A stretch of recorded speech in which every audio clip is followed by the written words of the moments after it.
My friends, it's Shah Jahan with Alishan Fine Rugs. Wanted to shoot a quick rug profile, specifically this one behind me, so let's take a look. All right, what we have here is a really cool piece. This is a Nak Dagestanian Shirvan. This semi-antique tapestry was woven circa 1970 in the northeastern region of the Caucasus Mountain range. The rug was woven using a traditional Turkish tapestry weave. Give you an idea of what that looks like. It's got the raw, unfinished back like a petit pointe, and then a woven face on it. The design is very much in keeping with the Caucasan aesthetic tradition, with those sharply outlined, bold geometric patterns and vibrant contrasting reds, maroons, navy, and green colors. The rug is 100% wool. It has a Kirk wool pile woven onto a natural wool foundation. In this case, the foundation is the fringe. In a hand-knotted rug, the fringe is actually constitutional. It runs the entire length of the rug. So if you imagine this rug at conception, it'd be a wooden loom with fringe tied to either end, and then the pile was woven onto that. In fact, one of the fastest ways to ascertain if a rug is really handmade is you want to see, does that fringe, is it constitutional? Does it run the entire length of the rug? And in this case, you can tell it does. If this was machine made, the fringe would be purely ornamental and would be glued or sewn on. But in this case, it absolutely is hand knotted. The foundation of the rug, the fringe, is dyed in contrasting colors, as you see, and that's just a charming touch, nearly exclusive to Caucasan rugs. This rug is in phenomenal condition for a semi-antique, with no visible wear patterns or stains. It measures 6'6" by 10'6", excluding the fringe, which is a very desirable and unusual size. It's uniquely suited for wide hallways or dining sets. The rug is also rife with rug semiotics and iconography. I'll go over some of that with you guys. If you look at these serrated medallions in the border, that pays homage to the mountains and rugged peaks of the rug's nativity.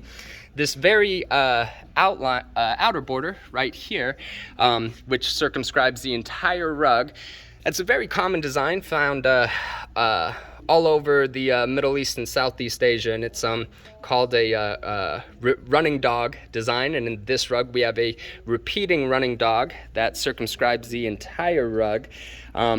In Caucasan rugs, the running dog represents climbing strength, which is, I imagine, a very commendable virtue in that part of the world.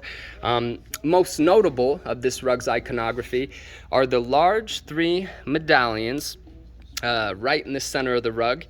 Each, if you take a look, has 8 white crosses in their outer design, which, because they're done in that contrasting ivory, just really do pop. It signifies that the weaver was an adherent to Christianity. And if we look in the center, this medallion is a adaptation of the Wheel of Life design, commenting on the ever-changing cyclic nature of the world.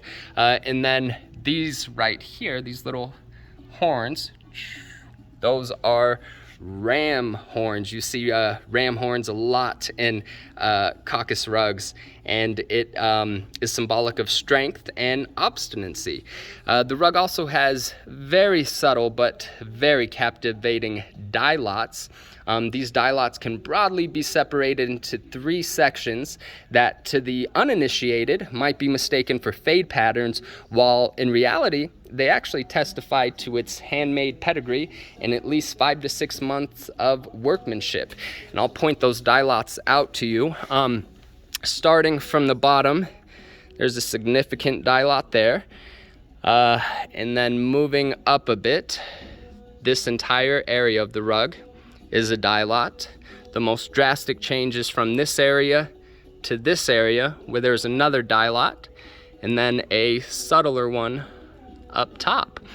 And basically, dye lots are attributed to the fact that a weaver, for reasons of economy and practicality, usually doesn't dye, 6 months worth of wool in a single sitting. He'll dye 2 to 3 months worth of wool.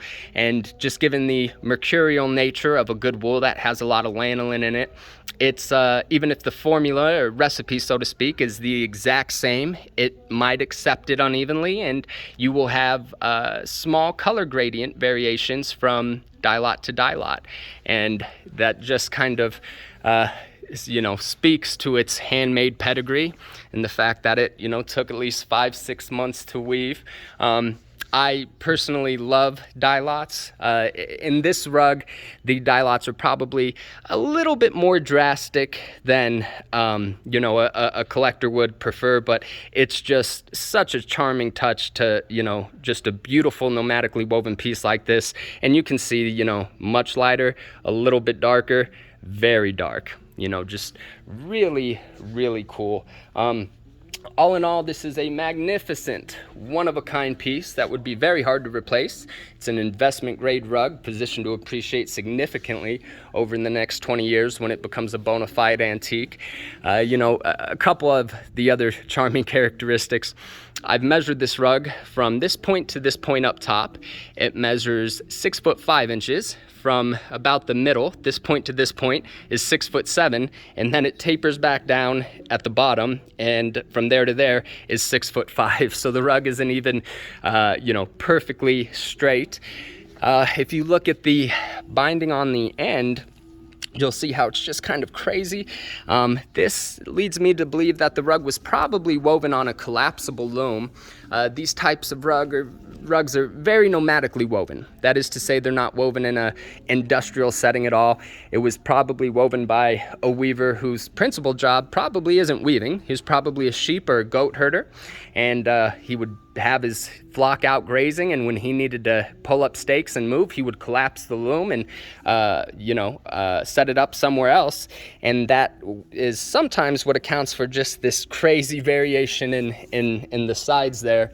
So a lot of these, little charming defects are what make a handmade rug stand out from their machine-made counterparts. But just a really cool piece.